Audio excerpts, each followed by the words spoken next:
안녕하세요. 저는 여러분께 간호사에 대한 다양한 정보를 전달해드릴 간쓸심잡의 찬씨입니다. 오늘은 수술실에 대해서 얘기를 해볼 건데요.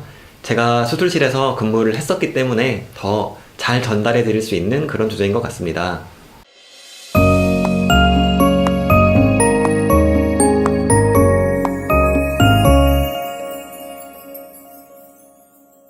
그러면 수술실은 어떤 곳일까요? 다들 아시다시피 수술을 진행하는 공간이겠죠. 산부인과, 비뇨기과, 정형외과, 신경외과 다양한 과들의 다양한 종류의 수술들이 진행이 되는 곳이 수술실이고, 요즘에는 해외에서도 수술을 위해서 우리나라를 찾는 환자들이 많아요. 그만큼 우리나라의 의료 수준도 많이 발달을 해 있어요. 제가 일했던 병원을 예로 들어서 설명을 드리자면은 전반적인 그런 수술들을 진행하는 본관 수술실이 있고, 암 수술이나 로봇 수술을 또 전담해서 시행하는 암병원 수술실이 있고, 당일 퇴원이 가능한 그런 수술들을 하는 별관 수술실, 이런 식으로 나뉘어져 있었어요. 그러면 수술실에서 간호사는 어떤 일을 하게 될까요? 흔히들 수술실을 특수파트라고 부르는데요. 일반 병동의 간호사와는 그 업무의 성격이 좀 많이 다를 거예요. 수술실 간호사의 역할을 두 가지로 좀 정의를 해보자면 스크럽 간호사와 서큘레이팅 간호사로 나눌 수가 있어요. 스크럽 간호사는 우리가 보통 의학 드라마에서 아마 이런 장면 많이 보셨을 거예요. 어두운 그런 수술실에서 가운과 마스크를 쓴 사람들이 이렇게 모여서 수술을 하고 있고, 의사가 메스 이러면은 옆에서 메스를 전달해주는 그런 사람을 봤을 건데, 그게 바로 스크럽 간호사의 역할이에요. 스크럽 간호사는 직접적으로 수술에 참여를 하면서 수술이 매끄럽게 진행될 수 있도록 도와주는 일을 하는 그런 간호사인데요. 그러면 가끔 이렇게 장난삼아 혹은 이 일을 잘 모르는 친구들이 저한테 이렇게 막 얘기할 때도 있었어요. 야, 그거 그냥 칼 달라 그러면 칼 주고 가위 달라 그러면 가위 주고, 그게 일이냐? 그게 어렵냐? 막 이런 식으로 장난을 치는 친구들도 있었는데, 사실 그 수술이라는 게 환자의 생명과 직결되어 있는 굉장히 그런 중대한 순간인데, 거기에서 내가 여유롭게 어디 보자, 칼을 어디다 뒀더라, 막 이런 식으로 할 수는 없는 거잖아요. 근데 모든 그런 행동들은 신속하고 정확하게 수행을 할 수 있어야 되고, 그러기 위해서는 내가 이 수술에 대해서 전반에 대해서 전부를 다 이해를 하고, 앞으로 어떤 것들을 진행할 건지, 어떤 것들이 필요할지를 내가 알고 설계를 할 수가 있어야 해요. 그리고 애초에 그 수술에 따라서는 상위에 기구가 막 수백 가지 종류가 올라오고, 칼, 가위만 해도 막 수십 가지씩 이렇게 올라오는 경우도 있는데, 그런 것들을 모두 내가 잘 알고 있어야 되겠죠. 그리고 무엇보다도 그 수술실 간호사, 특히 스크럽 간호사가 신경을 써야 하는 것이 감염의 예방인데요. 기본적으로 우리는 피부가 있기 때문에 그다음에 외부의 감염원으로부터 우리 몸에 그 감염이 생기는 거를 차단을 해주죠. 그런데 수술을 할 때는 그게 배를 크게 여는 개복 수술이 되었든, 아니면 조그만한 구멍을 뚫어서 카메라를 이용해서 수술을 하는 그런 복강경 수술이 되었든, 인위적으로 내 신체에, 내 피부에 절개가 들어가게 돼요.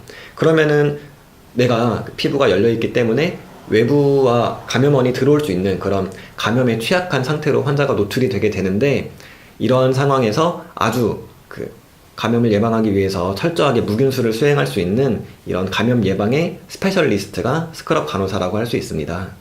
예, 지금까지 스크럽 간호사에 대해 알아봤는데요. 이제는 서큘레이팅 간호사에 대해서 얘기를 해볼 거예요. 앞에 제가 감염의 예방에 대해서 굉장히 중요하게 얘기를 했었죠. 그래서 스크럽이 손도 잘 씻고, 가운도 잘 입고, 글러브도 잘 끼고, 상도 아주 무균적으로 잘 차려놨어요. 그러고 수술을 진행을 하는데, 수술을 하다가 이렇게 피가 나서 봉합을 해야 되는 상황이 생겼어요. 그러면은 수술을 진행하던 스크럽 간호사가 갑자기 이렇게 수술실 중앙 한복판을 푸식 이렇게 지나가면서 뚜벅뚜벅 걸어가가지고 장에 가서 이렇게 실을 찾아서 풀고, 이렇게 할 수는 없는 거잖아요.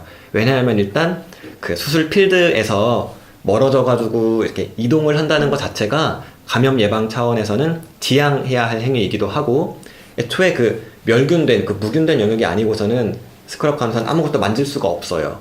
그렇기 때문에 수술 필드 바깥에서 필요한 물품들을 무균적으로 안으로 제공을 해줄 그런 간호사가 필요한데, 그거를 서큘레이팅 간호사가 하게 돼요. 그리고 꼭 물품을 풀어주는 건 많이 아니더라도 이렇게 필드 바깥에서 수술이 원활하게 진행될 수 있도록 돕는 그런 다양한 역할들을 하는 게 서큘레이팅 간호사인데요. 인력을 어떻게 운용하는지는 병원에 따라 좀 차이는 있을 수 있어요. 제가 일했던 병원 같은 경우에는 각 방에 스크럽 한 명과 서큘레이팅 한 명이 배정이 되어 있는 구조였는데, 뭐 다른 병원에서는 한 명의 서큘레이팅이 이렇게 뭐 중앙에서 대기를 하다가 각 방에서 필요할 때 그 콜을 하면은 거기에 가서 이제 필요한 일을 해주는 이런 식으로 진행을 하는 그런 병원도 네, 있다고 알고 있어요. 그리고 또 많이들 궁금해 하시는 게 그 수술실 간호사의 근무 형태에 대해서도 질문을 주시더라고요. 보통 간호사 하면은 3교대가 가장 먼저 떠오르죠. 예를 들어 뭐 일반 병동 간호사 같은 경우에 내가 이번 주 근무가 데이, 오프, 이브닝 이런 식으로 범표가 나오게 되는데, 수술실 간호사 같은 경우에는 보통 뭐 이번 달은 쭉 데이, 다음 달은 뭐 쭉 이브닝 이런 식으로 조금은 더 고정된 형태의 그 범표가 나오는 게 특징이라고 할 수 있어요. 그리고 데이랑 그 이브닝 번 사이에 중간에 한 정오 12시쯤에 출근을 해서 기존 데이 인원들의 점심 식사를 위해서 그 손을 바꿔주는 그런 역할을 하는 MD 번 근무도 있고요. 그리고 또 보통 그런 다른 병동이나 이런 곳과는 차이점이, 수술실은 특성 자체가 환자와 의료진이 24시간 상주하는 그런 공간은 아니에요. 보통 데이타임에 수술이 많이 진행이 되기 때문에 데이 근무하는 인력이 제일 많고, 뭐 이브닝 근무 인력은 데이보다는 조금 적고, 또 나이트는 보통 응급수술이나 그런 또 길러진 수술들에 대해서 뭐 대비를 하는 정도의 인력이기 때문에 당직 개념으로 한 2명에서 3명 정도가 근무를 하게 돼요. 그리고 이건 조금 다른 얘기인데, 이런 질문도 받았어요. 만약에 내가 스크럽으로 수술 도중에 갑자기 배가 아파가지고 그런 상황이 되면 어떻게 하나요? 뭐 이렇게 물어보는 사람들도 있었는데, 물론 여러분의 존엄성은 지켜야죠. 사실 저도 이런 경우가 있긴 있었는데, 그러면은 서큘레이팅 선생님께 아주 심각하고 다급한 표정으로 선생님 죄송하지만 잠깐 손 좀 바꿔줄 수 있냐고 물어보면은 야 그래 빨리 갔다 와, 야 너 얼굴 노랗게 떴다 막 이러면서 흔쾌히 도와주실 거예요. 그리고 또 피냄새가 많이 나냐고 묻는 질문들도 있었는데, 당연히 뭐 수술이야 피와 이제 함께하는 환경이기 때문에 피냄새가 나겠죠. 근데 뭐 제가 익숙해져서 그런지는 모르겠는데, 그 피 비린내라거나 뭐 피 때문에 뭐 이렇게 좀 민감하게 좀 느껴지고 그런 경험은 거의 없었어요. 대신에 그 암 수술을 할 때 나는 암 특유의 냄새가 있어요. 저희끼리는 뭐 캔서 냄새라고 이렇게 부르기도 하는데, 아직까지도 잊혀지지 않는 아주 그런 냄새였던 것 같아요.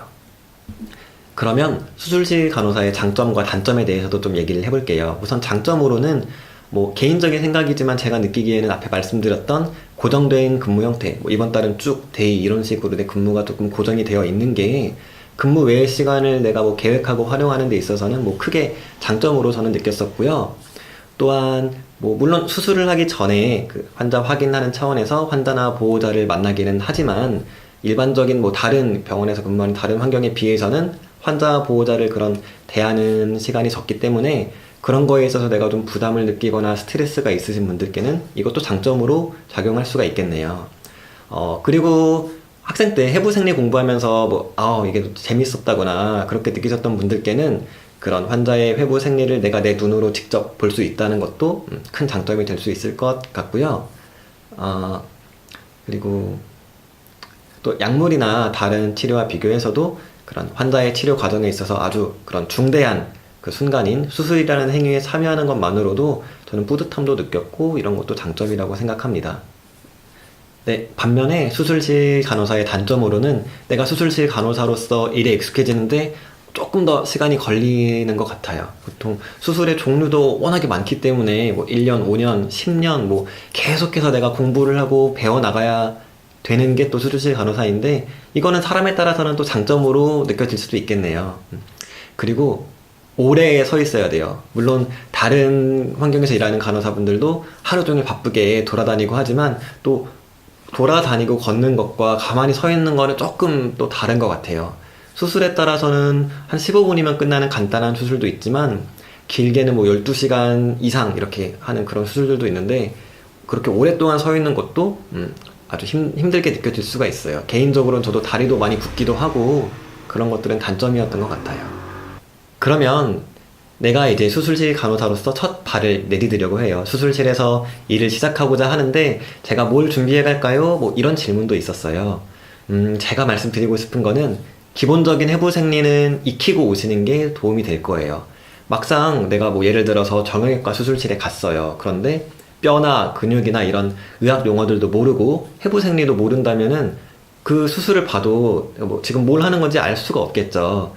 그리고 실제로 일을 시작하게 되면은 처음에는 정말 그 외움의 연속이에요. 이 기구는 어디에 있는지, 위치가 어디에 있는지, 또 이 기구는 이름이 뭔지 정말 그 외울 것들이 산더미인데 그 와중에 내가 해부생리까지 다시 공부를 하기는 조금 어려울 수도 있거든요. 그러니까 여러분께서 이제 수술실에 오실 예정이라면은 기본적인 해부생리는 공부를 하고 오는 것이 스스로에게 도움이 많이 될 것 같습니다. 지금까지 수술실 간호사에 대해서 알아봤습니다. 궁금하신 점들이 좀 많이 해결이 됐을지 모르겠어요. 꼭 수술실 간호사가 아니더라도 뭐 다른 주제에 대해서라도 궁금하신 점 있으시면은 댓글로 남겨주시면 성실히 답변 드리도록 하겠습니다. 지금까지 간쓸 신잡의 찬씨였습니다. 감사합니다.